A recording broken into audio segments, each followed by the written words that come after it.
The camera I'm talking about today is from about 1956 and it was made in the then West Germany, and it is this Arette or Arette 1A.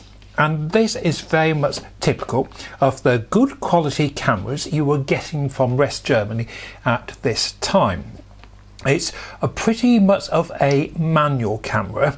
We have a fixed lens here with focusing. We have it's got a lens cap, which is very nice. If I can take the lens cap off, the lens cap actually is a really nice quality Bakelite cap. And so we have a focusing lens, and it's a ISO lens 2.8 45mm, and as you can see, focusing here. To load, let's start with loading the film.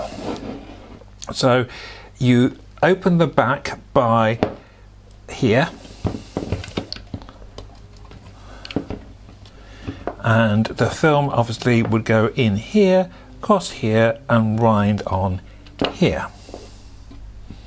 So you load your film.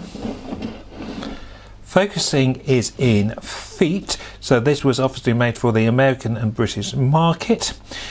We have from 3.3 feet, so about a metre, to infinity there. We have limited shutter speeds. We have 300 to bulb. It's a Pronto SVS shutter, so the shutter is absolutely fine. The name is marked on the top of the camera here, and it is a coupled, it's not metered, and there's no rangefinder, but the aperture and the shutter speed is coupled, which was quite popular at that time. So what I mean by that is if I'm at 1/25 of a second and I estimate, or my meter tells me f8, I can set it to 125 and f8, and then if I decide that I want to go down a f-stop to f11, then I can turn it to f11, and the speed would then be 60f.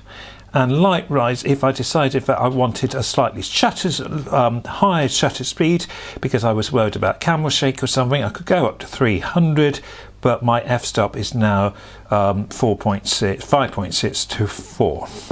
And I said you focus here, set your aperture and shutter here, and the actual release is here on the side. So focus, set shutter and aperture, and shoot. The wind on it actually sets the shutter. There's a shoe, not a hot shoe, but there is a shoe, and there's a sync flash you can with a cable here. Once you get to the end of your film, there's no the number indicator is on the bottom here, and you can also put your ASA here. A feature that I've almost never seen on a camera is we've got the old style large tripod mount and the more traditional tripod mount. So we've got choice of tripod mounts here.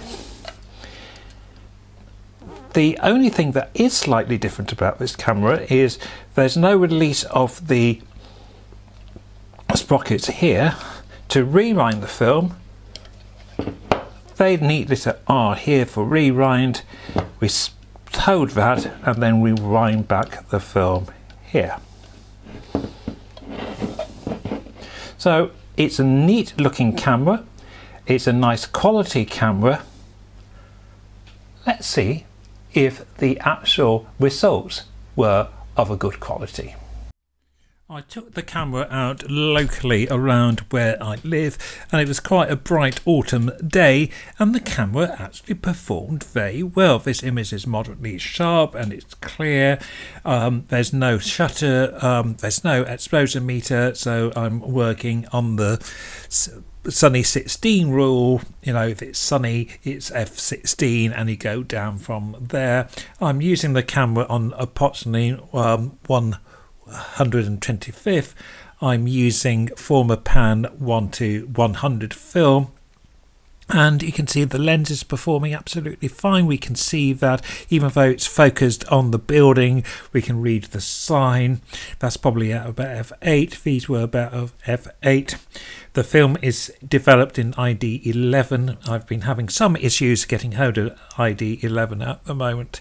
This is the industrial estate not far from where I live in Dorchester. This is the main street. And again, you can see this photo is absolutely fine. I haven't really done any adjustments in Photoshop. It's very much as it's scanned. This camera is a jolly nice little West German, nice quality 35mm. For some reason, I think that was at the end of the film and I've got a double exposure, but I thought that was quite interesting and I popped it in there. Thanks very much for watching. Very much hope to do some new cameras shortly.